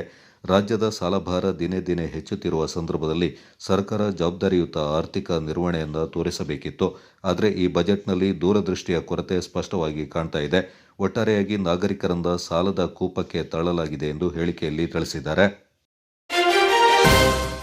ಭಾರತೀಯ ರೆಡ್ ಕ್ರಾಸ್ ಸಂಸ್ಥೆಯ ಕೊಡಗು ಜಿಲ್ಲಾ ಘಟಕದಿಂದ ಮಾರ್ಚ್ 9ರಂದು ಸೋಮವಾರ ಮಹಿಳೆಯರಿಗಾಗಿ ಕ್ಯಾನ್ಸರ್ ತಪಾಸಣಾ ಶಿಬಿರವನ್ನು ಮಹಿಳಾ ದಿನಾಚರಣೆ ಹಿನ್ನೆಲೆಯಲ್ಲಿ ಆಯೋಜಿಸಲಾಗಿದೆ. ವೈವಿಧ್ಯಮಯ ಕಾರ್ಯಕ್ರಮಗಳೊಂದಿಗೆ ಮಹಿಳಾ ದಿನಾಚರಣೆಯ ಸಂಭ್ರಮಾಚರಣೆ ಜರುಗಲಿದೆ ಎಂದು ರೆಡ್ ಕ್ರಾಸ್ ಜಿಲ್ಲಾ ಸಭಾಪತಿ ಬಿಕೆ ರವೀಂದ್ರ ರೈ ಮಾಹಿತಿಯನ್ನು ನೀಡಿದ್ದಾರೆ. ನಗರದಲ್ಲಿ ಸುದ್ದಿಗೋಷ್ಠಿಯಲ್ಲಿ ಮಾಹಿತಿ ನೀಡಿದ ರವೀಂದ್ರ ರೈ, ಮಾರ್ಚ್ 9ರಂದು ಸೋಮವಾರ ಬೆಳಗ್ಗೆ 10 ಗಂಟೆಗೆ ಮಡಿಕೇರಿಯ ರೆಡ್ ಬ್ರಿಕ್ಸ್ ಇನ್ ಸತ್ಕಾರ್ ಸಭಾಂಗಣದಲ್ಲಿ ಕ್ಯಾನ್ಸರ್ ತಪಾಸಣಾ ಶಿಬಿರ ಮತ್ತು ಮಹಿಳಾ ದಿನಾಚರಣೆಯಿಂದ ರೆಡ್ ಕ್ರಾಸ್ ಜಿಲ್ಲಾಧ್ಯಕ್ಷರಾಗಿರುವ ಜಿಲ್ಲಾಧಿಕಾರಿ ಎಸ್ಜೆ ಸೋಮಶೇಖರ್ ಅಧ್ಯಕ್ಷತೆಯಲ್ಲಿ ಮಡಿಕೇರಿ ನಗರಸಭಾ ಅಧ್ಯಕ್ಷೆ ಕಲಾವತಿ ಉದ್ಘಾಟಿಸಲಿದ್ದಾರೆ. ಹೆಚ್ಚುವರಿ ಜಿಲ್ಲಾಧಿಕಾರಿ ಆರ್ ಐಶ್ವರ್ಯ ಆಶಯ ಭಾಷಣ ಮಾಡಲಿದ್ದಾರೆ. ಕೊಡಗು ಪೊಲೀಸ್ ವರಿಷ್ಠಾಧಿಕಾರಿ ಬಿಂದುಮಣಿ, ವಿಧಾನ ಪರಿಷತ್ನ ಮಾಜಿ ಸದಸ್ಯೆ ಶಾಂತಯಂಡ ವೀಣಾ ಅಚ್ಚಯ್ಯ, ರಾಷ್ಟ್ರ ಪ್ರಶಸ್ತಿ ಪಡೆದ ಕೊಟ್ಟುಕತ್ತಿರ ಯಶೋಧ ಪ್ರಕಾಶ್, ಮಹಿಳಾ ಮತ್ತು ಮಕ್ಕಳ ಅಭಿವೃದ್ಧಿ ಇಲಾಖೆ ಉಪನಿರ್ದೇಶಕ ಪ್ರಸನ್ನ ಕುಮಾರ್ ಮುಖ್ಯ ಅತಿಥಿಯಾಗಿ ಪಾಲ್ಗೊಳ್ಳಲಿದ್ದಾರೆಂದು ತಿಳಿಸಿದರು. ಮಡಿಕೇರಿ ತಾಲೂಕಿನ ಅಂಗನವಾಡಿಗಳ 15 ಕಾರ್ಯಕರ್ತೆಯರು, ಸಹಾಯಕಿಯರಿಗೆ ಈ ಸಂದರ್ಭ ಸನ್ಮಾನದ ಮೂಲಕ ಗೌರವಿಸಲಾಗುತ್ತದೆ ಎಂದು ರವೀಂದ್ರ ರೈ ಹೇಳಿದರು. ಅಂದಿನ ಮುಖ್ಯಮಂತ್ರಿಗಳಾಗಿದ್ದ ಸಿಎಂ ಮತ್ತು ಜಿಲ್ಲಾಧಿಕಾರಿಯಾದಂಥ ಬೇಡಿ ಐಎಎಸ್ ಇವರ ನೇತೃತ್ವದಲ್ಲಿ ಅಸೆಂಬ್ಲಿ ಆವರಣದಲ್ಲಿ 13 ಸದಸ್ಯರೊಂದಿಗೆ ಈ ರೆಡ್ ಕ್ರಾಸ್ ಪ್ರಾರಂಭವಾಯಿತು. ನಂತರ 1958 ಮಾರ್ಚ್ 16ರಂದು ಪುನಃ ಜಿಲ್ಲಾ ಶಾಖೆಯಾಗಿ ಪ್ರಾರಂಭವಾಯಿತು. ಆಗ ಜಿಲ್ಲಾಧಿಕಾರಿಗಳು ಮತ್ತು ಆರೋಗ್ಯ ಅಧಿಕಾರಿಗಳು ಅಂದರೆ DHO ನಡೆಸ್ತಾ ಇದ್ರು. ರೆಡ್ ಕ್ರಾಸ್ ನಡೀತಾ ಇದ್ದು ಸರ್ಕಾರದ ವತಿಯಿಂದಲೇ ನಡೀತಾ ಇತ್ತು. ಆದರೆ 2005ರಲ್ಲಿ ಬೈಲಾ ಪ್ರಕಾರ ಬೈಲಾ ಚೇಂಜ್ ಆಗಿ ಅದರ ಅನುಗುಣವಾಗಿ ಅಧ್ಯಕ್ಷರು DC ಆಗಿರ್ತಾರೆ. ನಂತರ ಎಲೆಕ್ಟೆಡ್ ಬಾಡಿ ಅಂದರೆ ಚೇರ್ಮನ್ ಎಲ್ಲ ಎಲೆಕ್ಟೆಡ್ ಆಗಿ ಬರ್ತಾರೆ. ಆ ನಂತರ ನಮ್ಮ ಸ್ಟಾರ್ಟಿಂಗಲ್ಲಿ ಇವರು ಡಾಕ್ಟರ್ ಕಾವೇರಪ್ಪನವರು 2005ರಿಂದ ಅಧ್ಯಕ್ಷರಾಗಿ ಕೂಡ ಅವ್ರನ್ನ ಗುರುತಿಸಿ ಅವರಿಗೆ ಸನ್ಮಾನ ಮಾಡುವ ಕಾರ್ಯಕ್ರಮವನ್ನು ಕೂಡ ಮಾಡ್ಕೊಂಡು ಬರ್ತಾ ಇದ್ದೀವಿ. ಈ ಥರ ಹಲವಾರು ಕಾರ್ಯಕ್ರಮಗಳನ್ನು ನಾವು ರೆಡ್ ಕ್ರಾಸ್ ವತಿಯಿಂದ ಮಾಡ್ಕೊಂಡು ಬರ್ತಾ ಇದ್ದೀವಿ. ಹಾಗೆ ಇದ್ದ ಮನಗಂಡು ನಮ್ಮ 2023ರಲ್ಲಿ ನಮ್ಮ ಕರ್ನಾಟಕದ 31 ಜಿಲ್ಲೆಗಳಲ್ಲಿ ಪ್ರಥಮ ಜಿಲ್ಲೆಯಾಗಿ ನಮ್ಮ ಕೊಡಗು ಜಿಲ್ಲೆ ಹೊರಹೊಮ್ಮಿ ನಮ್ಮ ಈಗಿನ ಗವರ್ನರ್ ಆದಂಥ ರಾಜ್ಯಪಾಲರಾದಂಥ ತಾವರ್ ಚಂದ್ ಗೆಹ್ಲೋಟ್ರಿಂದ ನಮಗೆ ಪ್ರಥಮ ಬಹುಮಾನ ನಮ್ಮ ಜಿಲ್ಲೆಗೆ ಕೂಡ ಬಂದಿರುತ್ತದೆ. ಇದು ನಮ್ಮ ಎಲ್ಲ ರೆಡ್ ಕ್ರಾಸ್ ಸದಸ್ಯರು ನಮ್ಮ ಇಲ್ಲಿಯ ಅದ್ರ ಜೊತೆಗೆ, ಯಾಕೆಂದರೆ ನಮ್ಮ ಸದಸ್ಯರು ಮಾತ್ರ ಹೇಳಿದ್ರೆ ಸಾಧ್ಯ ಇಲ್ಲ, ಯಾಕೆಂದರೆ ಪತ್ರಕರ್ತ ಮಿತ್ರರು ಕೂಡ, ಯಾಕೆಂದರೆ ನಿಮ್ಮೆಲ್ಲರ ಸಹಕಾರದಿಂದ ಎಲ್ಲ ಪ್ರಚಾರವಾಗಿದ್ದರಿಂದ ನಮಗೆ ಈ ಒಂದು 31 ಜಿಲ್ಲೆಗಳಲ್ಲಿ ಪ್ರಥಮ ಜಿಲ್ಲೆಯಾಗಿ ಗುರುತಿಸಲಿಕ್ಕೂ ಕೂಡ ಕಾರಣವಾಗಿದೆ. ನಿಮಗೂ ಕೂಡ ನಾನು ಆಭಾರಿಯಾಗಿದ್ದೇನೆ. ಹಾಗೆ ಇನ್ನೂ ಕೂಡ ಈ ಥರ ಹಲವಾರು ಕಾರ್ಯಕ್ರಮವನ್ನು ಮಾಡ್ತಾ ಬರ್ತಾ ಇದ್ದೀವಿ. ಅದೇ ಪ್ರಕಾರ ಈಗ ನಾಡ್ದು ಒಂದು ಕಾರ್ಯಕ್ರಮ ಕೂಡ ಮಾಡ್ತಾ ಇದ್ದೀವಿ. ಮಹಿಳಾ ದಿನಾಚರಣೆ ಈ ಮಾರ್ಚ್ 8ರಂದಿದೆ. ಅದರ ಭಾಗವಾಗಿ ಮಾರ್ಚ್ 9ರಂದು ನಾವು ಮಹಿಳಾ ದಿನಾಚರಣೆ ಮತ್ತು ಕ್ಯಾನ್ಸರ್ ತಪಾಸಣಾ ಶಿಬಿರ ಮತ್ತು ಅರಿವು ಮೂಡಿಸುವಂತಹ ಕಾರ್ಯಕ್ರಮವನ್ನು ಕೂಡ ಮಾಡ್ತಾ ಬರ್ತಾ ಇದ್ದೀವಿ. ಇದರ ಮಹಿಳಾ ದಿನಾಚರಣೆ ಸಂದರ್ಭ ಆಯೋಜಿತ ವಿಚಾರಗೋಷ್ಠಿಗಳ ಬಗ್ಗೆ ರೆಡ್ ಕ್ರಾಸ್ ಜಿಲ್ಲಾ ಉಪಾಧ್ಯಕ್ಷ ಅನಿಲ್ HT ಅವರು ಮಾಹಿತಿಯನ್ನ ನೀಡಿದರು. ಮಹಿಳಾ ದಿನಾಚರಣೆ ಅಂದರೆ ಮಹಿಳೆಯರ ಸಬಲೀಕರಣ ಮತ್ತು ಅವರ ಸಶಕ್ತತೆಯನ್ನು ಇಡುವಂತಹ ದಿನ ಮತ್ತು ಅಂತಾರಾಷ್ಟ್ರೀಯ ಮಹಿಳಾ ದಿನಾಚರಣೆ. ಅದನ್ನು ನಾವು 9ನೇ ತಾರೀಕಿಗೆ ಬೆಳಿಗ್ಗೆ 10 ಗಂಟೆಗೆ ಮಡಿಕೇರಿಯಲ್ಲಿರುವಂತಹ ರೆಡ್ ಪಿಕ್ಸ್ ಇನ್ನು ಸರ್ಕಾರ ಸಭಾಂಗಣದಲ್ಲಿ ರೆಡ್ ಕ್ರಾಸ್ ಕೊಡಗು ಜಿಲ್ಲಾ ಘಟಕದ ವತಿಯಿಂದ ಆಯೋಜನೆ ಮಾಡ್ತೀವಿ.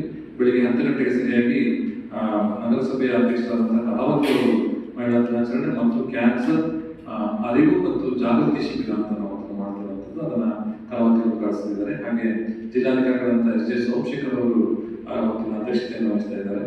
ನಂತರ ಐಶ್ವರ್ಯ ಅಪರ ಜಿಲ್ಲಾಧಿಕಾರಿಗಳು ಅವರು ಒಂದು ಮಹಿಳಾ ದಿನಾಚರಣೆಗೆ ಆಶಯ ಭಾಷಣವನ್ನು ಮಾಡ್ತಿದ್ದಾರೆ. ಹಾಗೆ ಪೊಲೀಸ್ ವರಿಷ್ಠಾಧಿಕಾರಿಗಳಂತ ಬಿಂದುಬಡಿಯವರು ಕೂಡ ಮುಖ್ಯ ಅತಿಥಿಗಳಾಗಿ ಪಾಲ್ಗೊಳ್ತಿದ್ದಾರೆ. ನಂತರ ವೀಣಾಚಂದ್ರ ವಿಧಾನ ಪರಿಷತ್ನ ಮಾಜಿ ಶಾಸಕಿ ಅವರು ಕೂಡ ಆ ಕಾರ್ಯಕ್ರಮದಲ್ಲಿ ಮುಖ್ಯ ಅತಿಥಿಯಾಗಿ ಪಾಲ್ಗೊಳ್ತಿದ್ದಾರೆ. ಪ್ರಸನ್ನ ಕುಮಾರ್ ಅಂತೇಳಿ ಮಹಿಳಾ ಮತ್ತು ಮಕ್ಕಳ ಅಭಿವೃದ್ಧಿ ಇಲಾಖೆಯ ಉಪಾಧ್ಯಕ್ಷರು ಅವರು ಕೂಡ ಅತಿಥಿಗಳಾಗಿ ಪಾಲ್ಗೊಳ್ತಿದ್ದಾರೆ. ರೆಡ್ ಕ್ರಾಸ್ ಜಿಲ್ಲಾ ಖಜಾಂಚಿ ಪ್ರಸಾದ್ ಗೌಡ, ರೆಡ್ ಕ್ರಾಸ್ ಜಿಲ್ಲಾ ಪ್ರಧಾನ ಕಾರ್ಯದರ್ಶಿ ಎಂ ಧನಂಜಯ, ರೆಡ್ ಕ್ರಾಸ್ ನಿರ್ದೇಶಕ KT ಉತ್ತಯ್ಯ ಸುದ್ದಿಗೋಷ್ಠಿಯಲ್ಲಿ ಪಾಲ್ಗೊಂಡಿದ್ದರು. ಕೊಡಗು ವಿದ್ಯಾ ಇಲಾಖಾ ನೌಕರರ ಸೌಹಾರ್ದ ಸಹಕಾರಿ ಸಂಘದ ಅಧ್ಯಕ್ಷರಾಗಿ HS ಚೇತನ್ ಅವಿರೋಧವಾಗಿ ಪುನರಾಯ್ಕೆಗೊಂಡಿದ್ದು, ಉಪಾಧ್ಯಕ್ಷರಾಗಿ BB ಸ್ವಾತಿ ಅವಿರೋಧವಾಗಿ ಆಯ್ಕೆಗೊಂಡಿದ್ದಾರೆ. ಫೆಬ್ರವರಿ 16ರಂದು ಸಂಘದ ಆಡಳಿತ ಮಂಡಳಿಗೆ ಚುನಾವಣೆ ನಡೆದು 17 ನಿರ್ದೇಶಕರು ಅವಿರೋಧವಾಗಿ ಆಯ್ಕೆಯಾಗಿದ್ದರು. ಅಧ್ಯಕ್ಷ ಹಾಗೂ ಉಪಾಧ್ಯಕ್ಷ ಸ್ಥಾನಕ್ಕೆ ಸೋಮವಾರ ಚುನಾವಣೆ ನಡೆಯಿತು.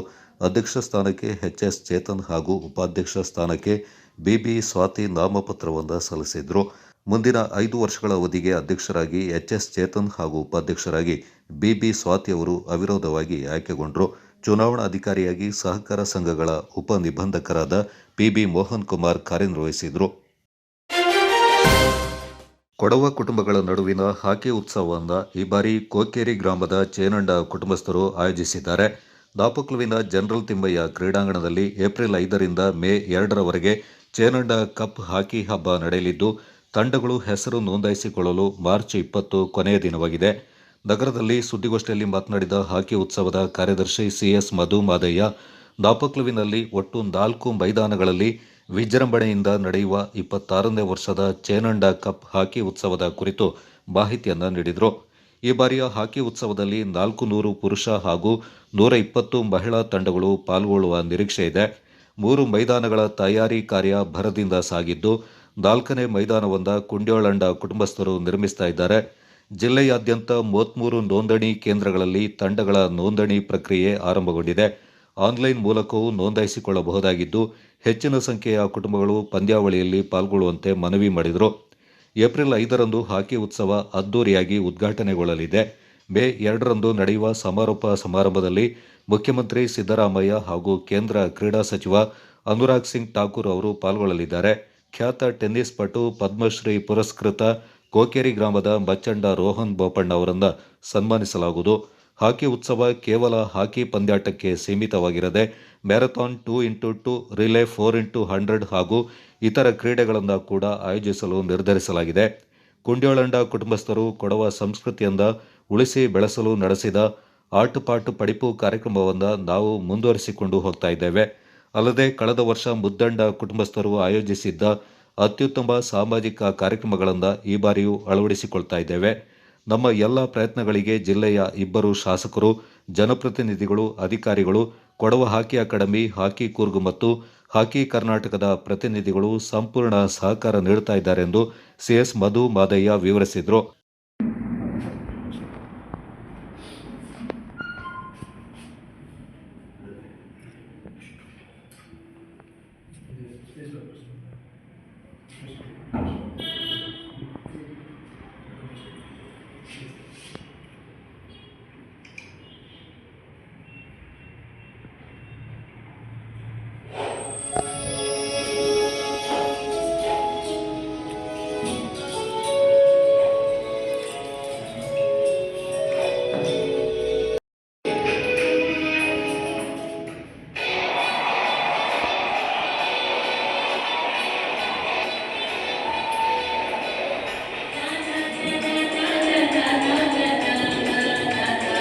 ಪ್ರಾರಂಭವಾದ ಪಾಂಡ ಪುಟ್ಟಪ್ಪ ಹೊನ್ನಪ್ಪ ಸಹೋದರರ ಕನಸಿನ ಕೂಸಾದ ಕೌಟುಂಬಿಕ ಹಾಕಿ ಪಂದ್ಯಾಟ 2025ಗೆ ಬೆಳ್ಳಿ ಹಬ್ಬದ ಪಂದ್ಯಾಟ ಮಡಿಕೇರಿ FMC ಕಾಲೇಜ್ ಮೈದಾನದಲ್ಲಿ ಮುದ್ದಂಡ ಕುಟುಂಬಸ್ಥರು ಯಶಸ್ವಿಯಾಗಿ ನಡೆಸಿದರು.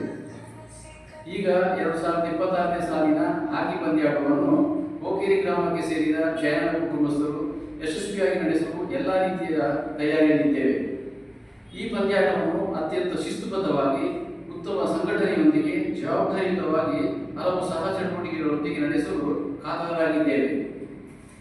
ಕೊಡವ ಕೌಟುಂಬಿಕ ಪಂದ್ಯಾಟದಲ್ಲಿ ಅತ್ಯಧಿಕ ಎಂದರೆ 196 ತಂಡಗಳು ಭಾಗವಹಿಸುವುದರೊಂದಿಗೆ ವಿಶ್ವ ದಾಖಲೆಯನ್ನು ಕಂಡ ಪಂದ್ಯಾಟವಾಗಿದೆ. ಇತ್ತೀಚಿನ ದಿವಸ ಅಂದರೆ 5/3/2026 ಪತ್ರಿಕಾಗೋಷ್ಠಿ ನಡೆಸುವುದರೊಂದಿಗೆ ಕೊಡವ ಕುಟುಂಬಗಳ ನೋಂದಣಿ ಮಾಡಿಕೊಳ್ಳಲು ಅನುವು ಮಾಡಿಕೊಳ್ಳಲಾಗುತ್ತದೆ ಹಾಗೂ ನೋಂದಣಿ ಮಾರ್ಚ್ ತಿಂಗಳ 20ನೇ ದಿನಾಂಕದವರೆಗೆ ಮುಂದುವರಿಯುತ್ತದೆ. ಅತ್ಯಧಿಕ ತಂಡಗಳು ಭಾಗವಹಿಸಬೇಕೆಂದು ನಾವು ಚೇನಡ ಹಾಕಿ ಸಮಿತಿ ವಿನಮ್ರವಾಗಿ ಕೇಳಿಕೊಳ್ಳುತ್ತೇವೆ. ಉತ್ತಮವಾದ ಹಾಕಿ ಮೈದಾನವನ್ನು ತಯಾರಿಸುವ ನಿಟ್ಟಿನಲ್ಲಿ JCB ಹಾಗೂ ಹಿಟ್ಯಾಚಿಗಳು ಚೇನಡ ಕುಟುಂಬಸ್ಥ ಸದಸ್ಯರ ಮಾರ್ಗದರ್ಶನದೊಂದಿಗೆ ಕೆಲಸ ಪ್ರಗತಿಯಲ್ಲಿದೆ. 3 ಮೈದಾನಗಳ ತಯಾರಿ ನಮ್ಮ ನೇತೃತ್ವದಲ್ಲಿ ನಡೆಯುತ್ತಿದ್ದರೆ 4ನೇ ಮೈದಾನವನ್ನು ಕುಂಡ್ಯೋಳ ಕುಟುಂಬಸ್ಥರು ಹೊಸದಾಗಿ ತಯಾರು ಮಾಡಿಕೊಡುತ್ತಿದ್ದಾರೆ. ಇದಕ್ಕೆ ಧನ್ಯವಾದಗಳು. ಇದೇ ಜನವರಿ ತಾರೀಕು 1, 2, 3 ಹಾಗೂ 4ರಂದು ಪ್ರಥಮ ಬಾರಿಗೆ ಕೊಡಗಿನ ಎಲ್ಲ ಪ್ರಾಥಮಿಕ ಹಾಗೂ ಪ್ರೌಢಶಾಲಾ ಬಾಲಕ ಬಾಲಕಿಯರಿಗೆ ಮೂರ್ನಾಡು ಪ್ರಥಮ ದರ್ಜೆ ಕಾಲೇಜಿನ ಮೈದಾನದಲ್ಲಿ ಹಾಕಿ ಪಂದ್ಯಾಟವನ್ನು ಆಯೋಜನೆ ಮಾಡಿರುತ್ತೇವೆ. ಇದರಲ್ಲಿ ಉತ್ತಮ 24 ಹಾಕಿ ಪಟುಗಳನ್ನು ಎಂದರೆ 10 ವರ್ಷದಿಂದ 15 ವರ್ಷದೊಳಗೆ ಒಳಪಟ್ಟಂತೆ ಆಯ್ಕೆ ಮಾಡಿಕೊಂಡಿರುತ್ತೇವೆ. ಇವರಿಗೆ ಮಾರ್ಚ್ 25ರಿಂದ ಸುಮಾರು 1 ತಿಂಗಳುಗಳ ಕಾಲ ನುರಿತವರಿಂದ ನಾಪಕದಲ್ಲಿ ತರಬೇತಿ ಕೊಡಲಾಗುವುದು. ಈ ರೀತಿ ತರಬೇತಿ ಪಡೆದ 12 ಹಾಕಿ ಪಟುಗಳಿಗೆ ಕ್ರೀಡಾ ಪರಿಕರಗಳನ್ನು ಕೊಡುವುದಲ್ಲದೆ ಅವರ ಮುಂದಿನ ಭವಿಷ್ಯಕ್ಕೆ ಮುನ್ನಡಿ ಬರೆಯಬೇಕೆಂದು ತೀರ್ಮಾನಿಸಿದ್ದೇವೆ. ಅಲ್ಲದೆ ಈ ರೀತಿಯ ತರಬೇತಿ ಪಡೆಯಲು ಇಚ್ಛಿಸುವ ಕ್ರೀಡಾಸಕ್ತರು 8277235111 ಮೊಬೈಲ್ ನಂಬರ್ನೊಂದಿಗೆ ಬೆಳಿಗ್ಗೆ 9 ಗಂಟೆಯಿಂದ ಸಾಯಂಕಾಲ 4 ಗಂಟೆಯ ಒಳಗೆ ವ್ಯವಹರಿಸತಕ್ಕದ್ದು ಎಂದು ಕೇಳಿಕೊಳ್ಳುತ್ತೇವೆ. ಇದು ಕೇವಲ ಹಾಕಿ ಪಂದ್ಯಾಟಕ್ಕೆ ಮಾತ್ರ ಸೀಮಿತವಾಗಿರದೆ ಮಹಿಳೆಯರನ್ನು ಒಳಗೊಂಡಂತೆ ಮ್ಯಾರಥಾನ್ 2+2 ಅಂದರೆ 2 ಮಹಿಳೆಯರು 2 ಮಹಿಳೆಯರು, ರಿಲೇ 4x3 ಇತರ ಕ್ರೀಡೆಗಳನ್ನು ಸಹ ನಡೆಸಲು ನಿರ್ಧರಿಸಿದ್ದೇವೆ.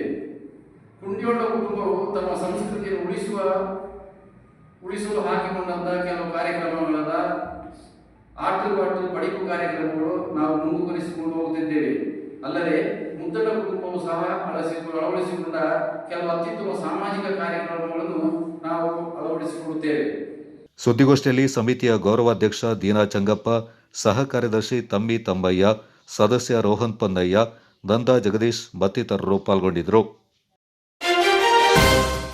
ಸ್ವದೇಶಿ ವಿಜ್ಞಾನ ಆಂದೋಲನ ಕರ್ನಾಟಕ, ಚಾಮರಾಜನಗರ ವಿಶ್ವವಿದ್ಯಾಲಯ ಹಾಗೂ ಕೊಡಗು ವಿಶ್ವವಿದ್ಯಾಲಯ ಇವರ ಸಹಯೋಗದೊಂದಿಗೆ ಹಾವೇರಿ ವಿಶ್ವವಿದ್ಯಾಲಯ ಇವರು ಆಯೋಜಿಸುತ್ತಿರುವ 18ನೇ ಕನ್ನಡ ವಿಜ್ಞಾನ ಸಮ್ಮೇಳನದಲ್ಲಿ ಕೊಡಗು ವಿಶ್ವವಿದ್ಯಾನಿಲಯದ ಕುಲಪತಿಗಳಾಗಿರುವ ಪ್ರೊಫೆಸರ್ ಅಶೋಕ ಸಂಗಪ್ಪ ಆಲೂರ ಅವರಿಗೆ Bharat Ratna doctor sir M Visvesvaraya ವಿಜ್ಞಾನ ಪುರಸ್ಕಾರ 2026 ನೀಡಿ ಗೌರವಿಸಿದೆ. ಸರ್ಕಾರಿ, ರಾಷ್ಟ್ರೀಯ ಹಾಗೂ ಅಂತಾರಾಷ್ಟ್ರೀಯ ಸಮಿತಿಗಳು ಹಾಗೂ ಮಿಷನ್ಗಳಲ್ಲಿ ಅಧ್ಯಕ್ಷರಾಗಿ ಹಾಗೂ ಸದಸ್ಯರಾಗಿ ಕಾರ್ಯನಿರ್ವಹಿಸಿ ವಿಶ್ವ ಆಹಾರ ಸಂಸ್ಥೆ, ವಿಶ್ವ ಬ್ಯಾಂಕ್ ಸೇರಿದಂತೆ ಹಲವಾರು ಅಂತಾರಾಷ್ಟ್ರೀಯ ಸಂಸ್ಥೆಗಳ ಯೋಜನೆಗಳ ಅನುಷ್ಠಾನದಲ್ಲಿ ಪ್ರಮುಖ ಪಾತ್ರ ವಹಿಸಿದ್ದು ಹಾಗೂ 50ಕ್ಕೂ ಅಧಿಕ ದೇಶಗಳಿಗೆ ಭೇಟಿ ನೀಡಿ ಜಾಗತಿಕ ಮಟ್ಟದಲ್ಲಿ ಕೃಷಿ ಮತ್ತು ಅಭಿವೃದ್ಧಿ ಕ್ಷೇತ್ರಗಳಲ್ಲಿ ಅಮೂಲ್ಯ ಕೊಡುಗೆ, ಕೃಷಿ ಕ್ಷೇತ್ರ ಮತ್ತು ಸಂಶೋಧನಾ ಕಾರ್ಯಗಳ ಭಾಗವಾಗಿ 18ನೇ ಕನ್ನಡ ವಿಜ್ಞಾನ ಸಮ್ಮೇಳನದ ಸಂದರ್ಭದಲ್ಲಿ 2026ನೇ ಸಾಲಿನ ಸರ್ ಎಂ ವಿಶ್ವೇಶ್ವರಯ್ಯ ವಿಜ್ಞಾನ ಪುರಸ್ಕಾರವನ್ನು ಪ್ರದಾನ ಮಾಡುವ ಮೂಲಕ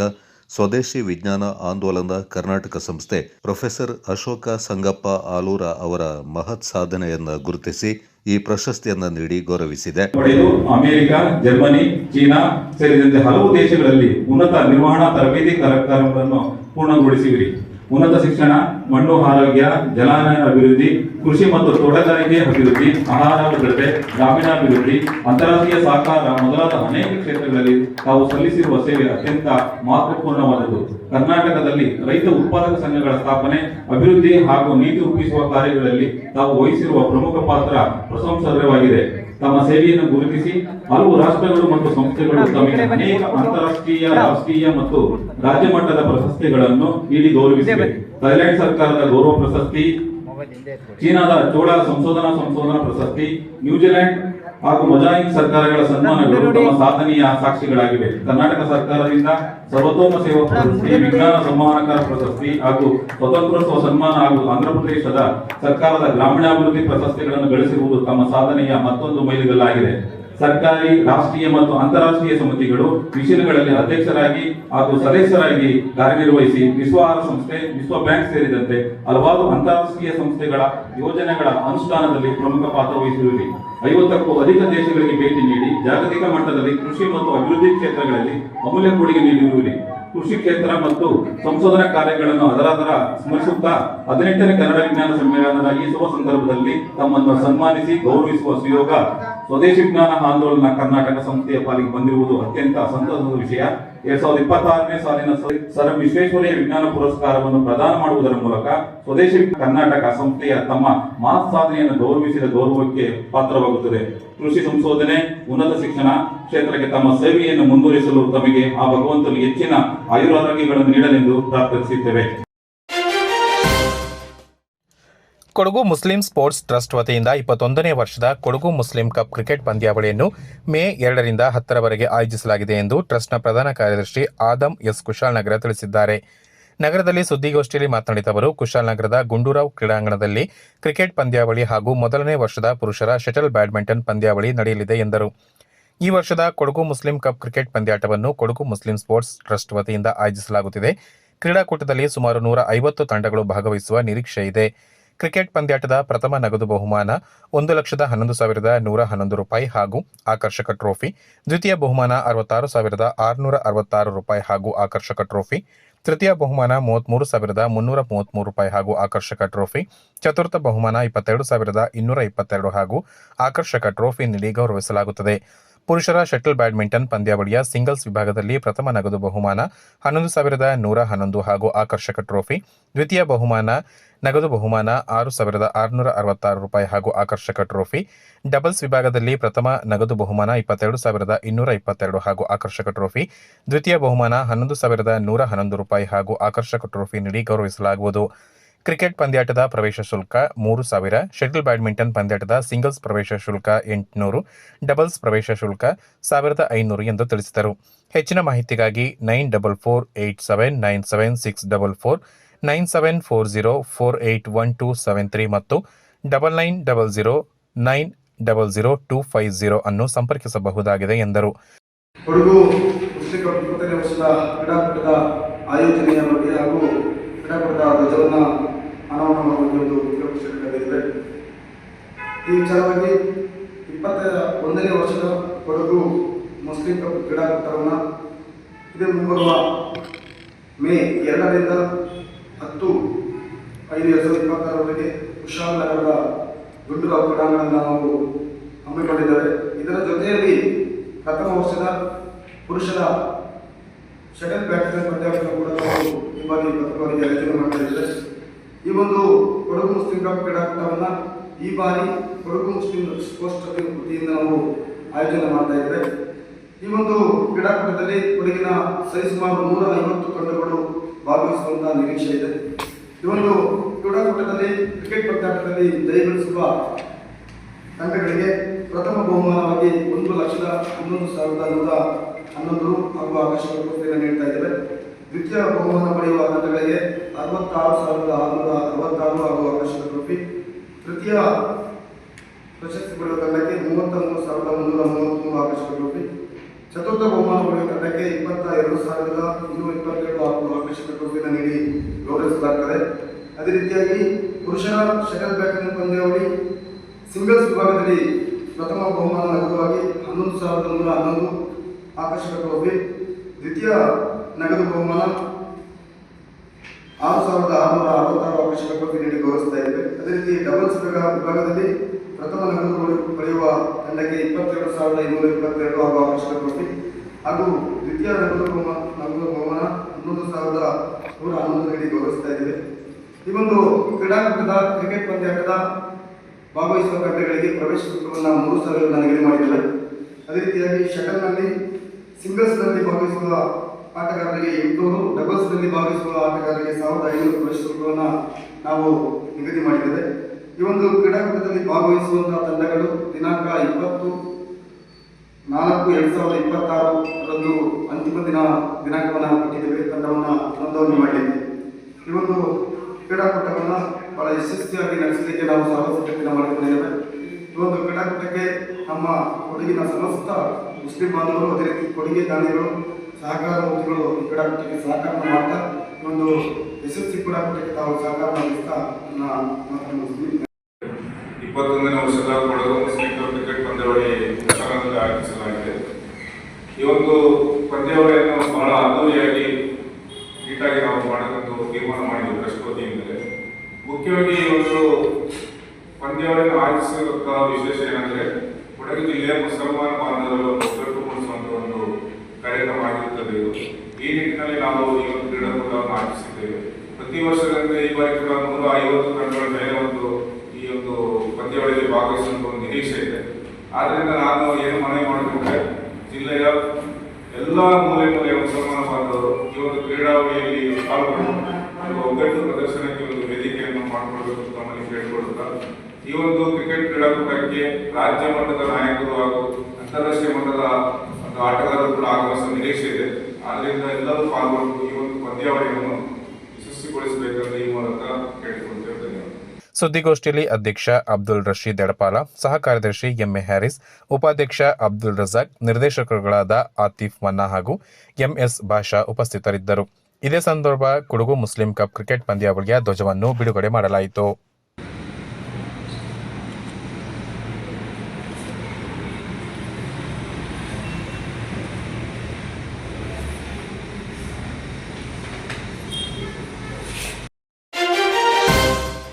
ವಿರಾಜಪೇಟೆ ತಾಲೂಕಿನ ಕದನೂರು ಮಠಪುರ ಆದಿ ಮುತ್ತಪ್ಪನ್ ದೇವಾಲಯದ ವಾರ್ಷಿಕ ಮಹೋತ್ಸವ ಶ್ರದ್ಧಾ ಭಕ್ತಿಯಿಂದ ಸಂಪನ್ನಗೊಂಡಿತು.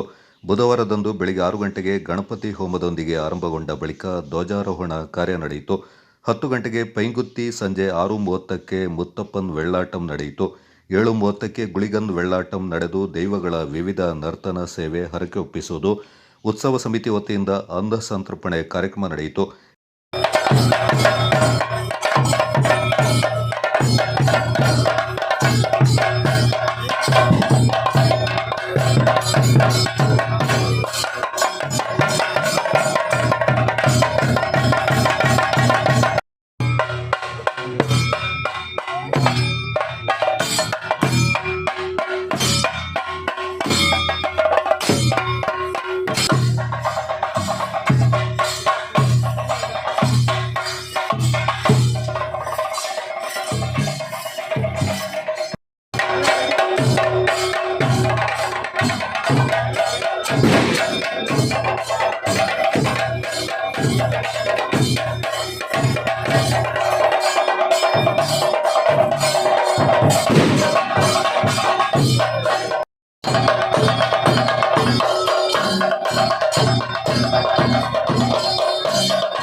ಈ ಸಂದರ್ಭ ಮಾತನಾಡಿದ ಉತ್ಸವ ಸಮಿತಿಯ ಸದಸ್ಯರಾದ ಬಿ ಉನ್ನಿ ಅವರು, ದೇವಾಲಯ ಪುನರ್ ನಿರ್ಮಾಣಗೊಂಡು ಇದೀಗ ದೈವ ಸಂಕಲ್ಪದಂತೆ ಕಂಗೊಳಿಸ್ತಾ ಇದೆ.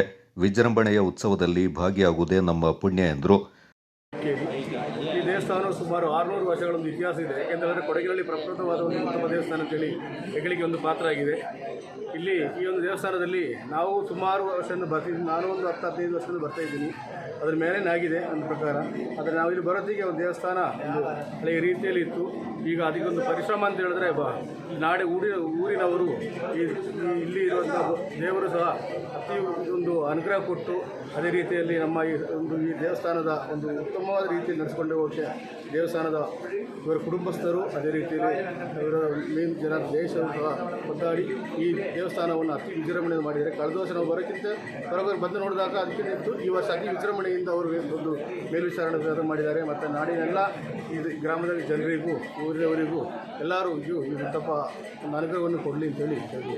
ಉದ್ಯಮಿ ವಿಶ್ವನಾಥ್ ಮಾತನಾಡಿ, ಇಲ್ಲಿ ಮೊದಲು ತೆರೆ ಮಹೋತ್ಸವ ಆಚರಣೆ ಮಾಡಲಾಗುತ್ತೆ, ನಂತರ ಇತರ ಸ್ಥಳಗಳಲ್ಲಿ ಉತ್ಸವಗಳು ನಡೆಯುತ್ತವೆ ಎಂಬ ಪ್ರತೀತಿ ಇದೆ ಎಂದರು. ಎಲ್ಲರಿಗೂ ನಮಸ್ತೆ. ಇವತ್ತು ಮುತ್ತಪ್ಪ ತೆರೆ ಮಹೋತ್ಸವ ಈ ಆದಿ ಮುತ್ತಪ್ಪ ಅಂತೇಳಿ ಕರೀತೇವೆ. ಕೆ ಬೋಯ್ಕೇರಿ ಕದ್ನೂರು ವಿಲೇಜ್ನಲ್ಲಿರುವಂಥ ಅಂದಾಜು 600 ವರ್ಷ ಹಳೆಯದಾದಂಥ ಈ ಮುತ್ತಪ್ಪ ದೇವಸ್ಥಾನವು ಆದಿ ಮುತ್ತಪ್ಪ ಅಂತೇಳಿ ಕರೆಯಲ್ಪಡುತ್ತದೆ.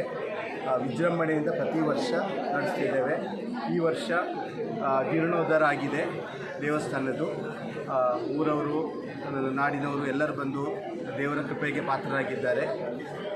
ಈ ಸಂದರ್ಭ ಮಠಪುರ ಆದಿ ಮುತ್ತಪ್ಪನ್ ದೇವಾಲಯದ ಮುಖ್ಯಸ್ಥರಾದ ಜಯೇಶ್, ರಮೇಶ್, ಉತ್ಸವ ಸಮಿತಿಯ ಸದಸ್ಯರು, ಕದನೂರು ಗ್ರಾಮಸ್ಥರು ಸೇರಿದಂತೆ ಸಾವಿರಾರು ಭಕ್ತರು ತೆರೆ ಮಹೋತ್ಸವದಲ್ಲಿ ಪಾಲ್ಗೊಂಡು ಮುತ್ತಪ್ಪನ್ ದೇವರ ಆಶೀರ್ವಾದ ಪಡೆದು ಪುನೀತರಾದರು. Kodagu channel news, Kishore Kumar Shetty.